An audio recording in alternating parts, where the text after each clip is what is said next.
Hey class, this is the next part, the next three problems to the screencast, like this is the screencast obviously of the chapter 15 review sheet that I changed, and I apologize if that screwed any of you up.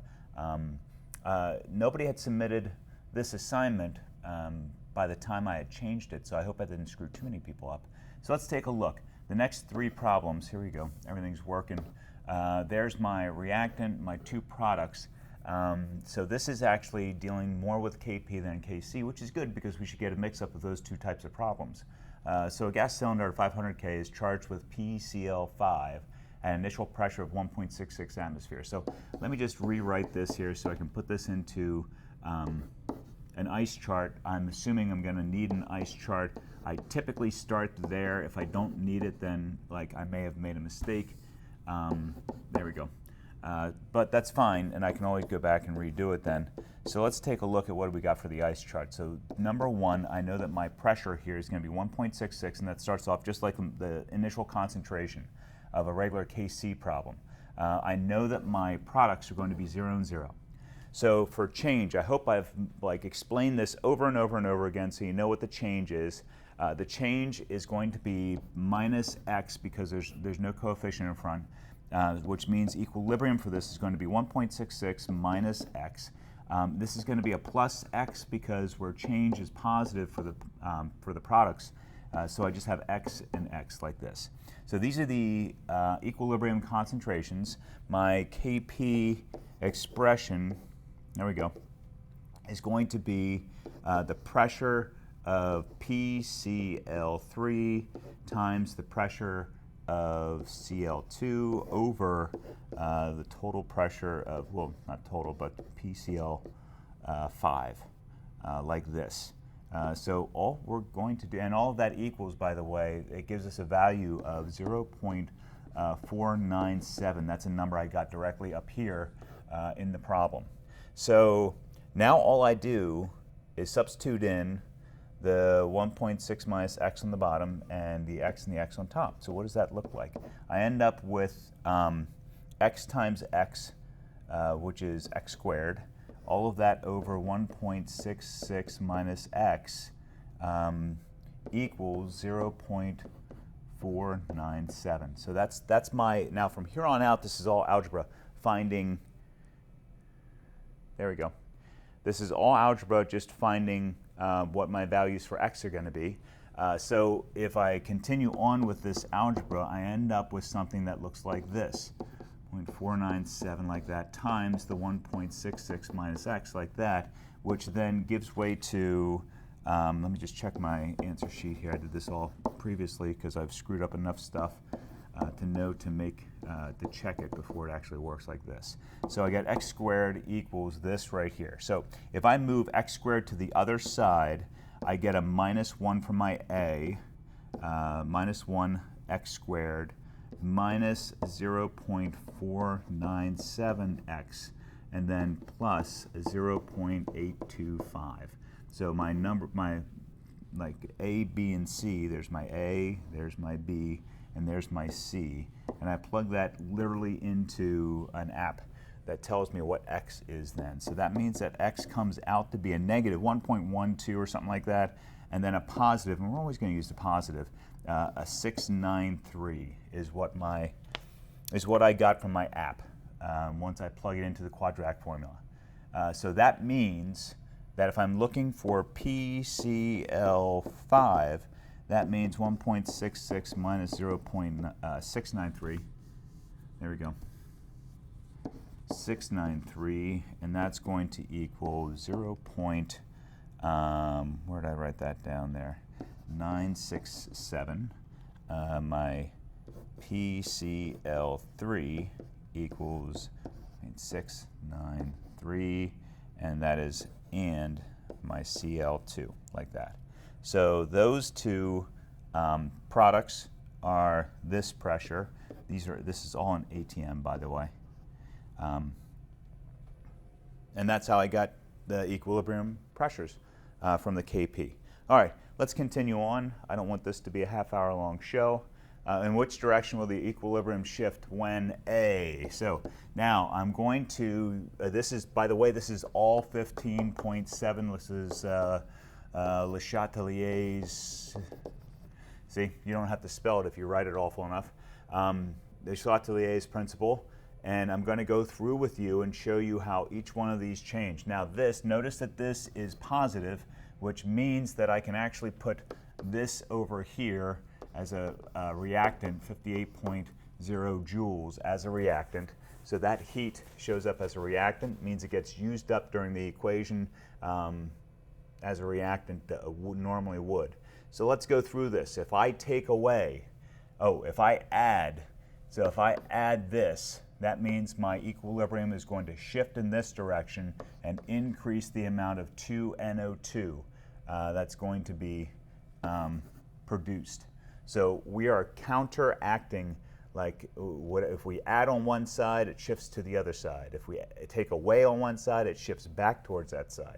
So B is like when NO2 is removed. Again, if I take away from this, then it's going to force, there we go. It's going to force more of the NO2 to, if I take away the NO2, it's going to force more of that to be produced because there'll be like a vacuum here. And you, of course, know that nature abhors a vacuum. So when you remove something, the equilibrium will shift to compensate for that. Let's keep going to C. So the total pressure is increased. Now, here's how you handle a total pressure. Take a look at the number of moles on both sides. This one has only 1 mole of gas and this has 2 moles of gas. So when you increase the pressure, what you're doing then, let me get rid of the rest of this stuff here. So there's 1 mole there and 2 moles there. If there's 2 moles of gas, there's more particles, which means a higher pressure. Okay, so like under the same conditions, where the equilibrium is, that means that if we produce more products, we actually produce more particles, which means a higher pressure. So if we increase the total pressure, it's going to actually force the equilibrium in the opposite direction towards the lower number of particles, which means lower pressure. So in this case here, when you increase the pressure, it moves away from the higher number of molecules, which means the higher number of moles. So we would move from the products to the reactants. I hope that makes sense. Letter D says the volume is increased. Now, according to Boyle's law, P1 V1 equals P2 V2. So if you're changing the volume, then that has the opposite effect on the pressure. So if we increase the volume, that means we're decreasing the pressure.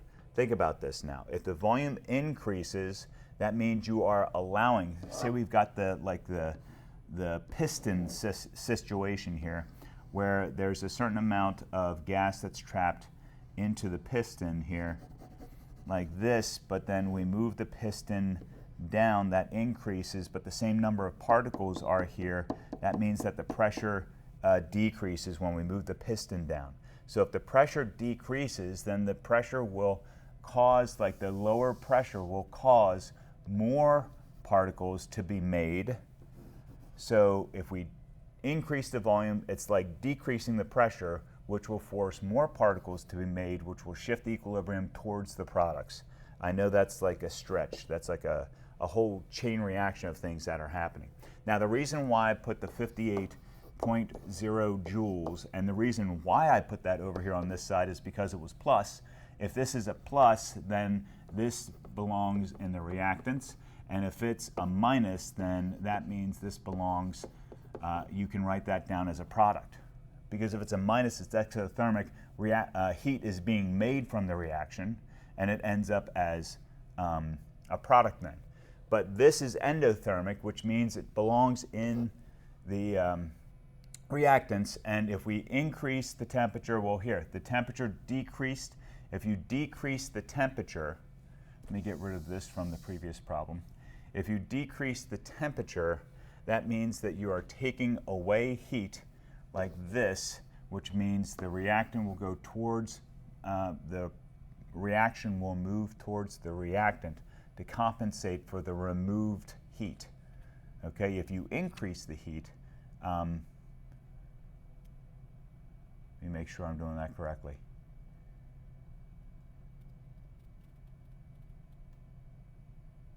Yes, okay, I believe I am. So that would decrease this, increase this, and because you're taking away the heat or decreasing the temperature, that would move the reaction in that direction. Yep, nope, I think I've got it right. I think that's it. We got one more problem here. One more problem. That's this one. This is the last one, so I'll try and keep this one moving quickly. So,